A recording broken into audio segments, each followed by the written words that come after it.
my lovely students, welcome back to my YouTube channel Science by Deeba. In this video, I'll discuss chapter 6, class 9 का chapter 6 है maths में. Chapter name है lines and angles. इसमें एक छोटी छोटी सी बस पॉइंट है, उसको क्लियर करेंगे, देन हम आगे बढ़ते जाएंगे जिससे हम क्वेश्चन इजीली सॉल्व कर पाएंगे. वैसे ज्योमेट्री क्या करता है? ज्योमेट्री डील करता है शेप से, फिगर से और उसकी प्रॉपर्टी से. जब लाइंस एंड एंगल्स हम पढ़ते हैं तो वो क्या होता है, ये फाउंडेशन होता है ज्योमेट्री का. सो इस चैप्टर में हम डिफरेंट टाइप्स ऑफ लाइन और एंगल्स पढ़ने वाले हैं. ठीक है, चलिए without wasting our time let's start. पहला क्या है? Basic terms. हमें कुछ बेसिक टर्म्स है वो क्लियर होने चाहिए. बेसिक टर्म्स में क्या आता है? पहला पॉइंट. पॉइंट क्या होता है? सबको पता है ma'am, this is a point. Yes, point होता है जो लोकेशन को रिप्रेजेंट करता है. सपोज एक पॉइंट से मैंने कहा कोई एक पर्सन है, पॉइंट ए से पॉइंट बी तक जाता है. ठीक है, तो यानी यहाँ से यहाँ तक की डिस्टेंस बता रहा है. ठीक है, लोकेशन बता रहा है, तब एक पॉइंट से दूसरा पॉइंट हम मैच कर पाते हैं. पॉइंट की बात करेंगे तो इसमें दो तरीके के होते हैं. एक होता है कोलिनियर पॉइंट्स, एक होता है non collinear points. Collinear points क्या होते हैं? जैसे ये पॉइंट से, ये पॉइंट से, ये पॉइंट से, ये पॉइंट से. ठीक है, ये सब पॉइंट से. अब हम ये कहेंगे कि अगर इन पॉइंट्स को मैच करेंगे तो ये पता चल रहा है ये एक लाइन में ही मैच हो जाएंगे, तो इसे हम कोलिनियर कहते हैं. नॉन कोलिनियर की पॉइंट की बात करते हैं तो एक पॉइंट ये है, दूसरा पॉइंट ये है, तीसरा पॉइंट ये, चौथा पॉइंट ये. अब मुझे पता है अगर मैंने इस पॉइंट को मैच किया तो ये एक स्ट्रेट लाइन नहीं आएगी, तो that is non collinear point. ठीक है, आई होप सो ये पॉइंट क्लियर हो गया होगा. अब चलते हैं लाइन्स में. लाइन्स क्या होती है बच्चों? आप बोलोगे ma'am line is very easy, this is a line. So मैं कहूंगी no, this is not a line. Line का मतलब होता है ये एक्सटेंड कर पाएगी दोनों डायरेक्शन में, लाइक दिस. ठीक है, अब ये लाइन है, ये दोनों डायरेक्शन में अब एक्सटेंड कर सकती है. अब लाइन सेगमेंट क्या होता है? लाइन पढ़ लिया तो लाइन सेगमेंट का मतलब होता है कि इसका अगर हम कुछ पार्ट ले लें, जैसे कि आई डोंट नो कितना सेंटीमीटर है, मैंने कह दिया इसका 5 सेंटीमीटर आप लाइन सेगमेंट ले लो, तो मैं यहाँ पर 5 सेंटीमीटर की एक लाइन ले लूंगी. क्या होगा? ये 5 सेंटीमीटर है. अब ये एक्सटेंड नहीं कर पाएगी, यानी यहाँ पे मैंने एरो नहीं बनाया. 5 सेंटीमीटर को अगर मैं एक्सटेंड करने लगी तो ये 5 से बढ़ती बढ़ती 6, 7, 8, 9, 10 एंड सो इन्फिनाइट हो जाएगी. तो वो तो हमने नहीं बोला. तो लाइन सेगमेंट का मतलब होता है ये पार्ट होता है और इसके 2 एंड पॉइंट होते हैं. ये पार्ट किसका होता है? लाइन का होता है, और इसके 2 एंड पॉइंट होते हैं. ये हो गया ए, ये हो गया बी, इसके 2 एंड पॉइंट्स हो गए. ठीक है, अब देखते हैं रे. रे क्या होती है? ये स्टार्ट होती है 1 पॉइंट से एंड एक्सटेंड करती है इन्फिनाइटली इन वन डायरेक्शन. सो हमने एक लाइन ली इस तरीके से. ठीक है, इसका एक एंड पॉइंट है, ये इसका एंड पॉइंट है, और इधर से ये वन डायरेक्शन ये एक्सटेंड करती जाती है जितना आप कर पाओ. आई होप तो ये वाली स्लाइड क्लियर हो गई होगी. चलिए नेक्स्ट स्लाइड में टाइप्स ऑफ एंगल. अब ये टाइप्स ऑफ एंगल कैसे हम पता करेंगे? ये तो कुछ एंगल है वो बड़े इजी हैं, आपको बड़े अच्छे से याद हो जाएंगे. सबसे पहले कहते हैं एक्यूट एंगल, जो कि लेस देन होता है 90 डिग्री. अब मैं एंगल बना के दिखा देती हूँ आपको तो अच्छे से क्लियर हो जाएगा. ठीक, 2 रे है, ये इसका एक एंड पॉइंट है. ठीक, ये इसका एंगल है, इस एंगल को हमने x मान लिया. तो एक्यूट एंगल हमेशा लेस देन कितना होता है? 90 डिग्री. तो हम लिख सकते हैं इसको कि ये जो एक्यूट एंगल है ये 90 डिग्री से लेस देन है और 0 डिग्री से बड़ा है. ठीक है, आई होप सो ये क्लियर हो गया होगा. अब चलते हैं next, that is the right angle. Right angle exactly 90 degree के बराबर होता है. तो इसको तो बनाना बड़ा ईजी है.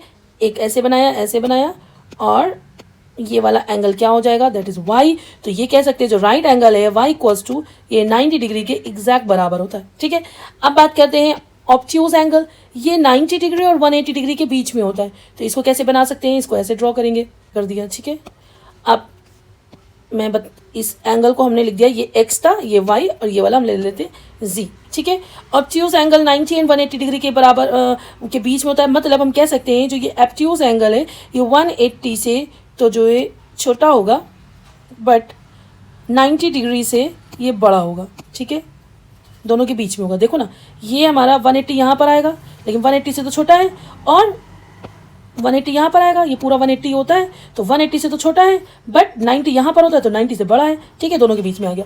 अब चलते हैं नेक्स्ट है स्ट्रेट एंगल. स्ट्रेट एंगल क्या होगा? ये तो एकदम नाम से ही क्लियर हो गया. एक लाइन बनाएंगे हम ऐसे. ठीक है, फिर उसके बाद इसको नाम देंगे, ये पॉइंट था, इसका एंगल का नाम देते हैं, इसको एस दे देते हैं. तो स्ट्रेट एंगल हम कह सकते हैं कि 180 के एग्जैक्ट बराबर होता है. ठीक है, नेक्स्ट आएगा reflex angle. Reflex angle 180 and 360 के बीच में होता है. तो इसको हम ड्रॉ कर लेते हैं.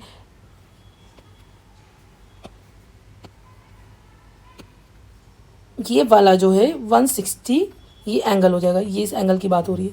तो हम लिख सकते हैं जो रिफ्लेक्स एंगल होता है, टी मैंने इसको माना, तो रिफ्लेक्स एंगल हमारा 360 से तो छोटा है, बट किससे बड़ा है? 180 डिग्री से ये हमारा बड़ा है. ठीक है। अब ये पूरा एंगल होता है ना, जैसे अगर मैं ये बोलूँ ये पूरा एंगल 360 होता है, पर 360 पूरा तो नहीं है, ये सिर्फ इतना है, ठीक है, इतना। तो ये वाला जितना होगा, जैसे सपोज ये 60 होगा, तो ये वाला हमारा कितना होगा 300 डिग्री, यानी 360 से तो छोटा है बट 180 से बड़ा है। आई होप सो ये क्लियर हो गया होगा।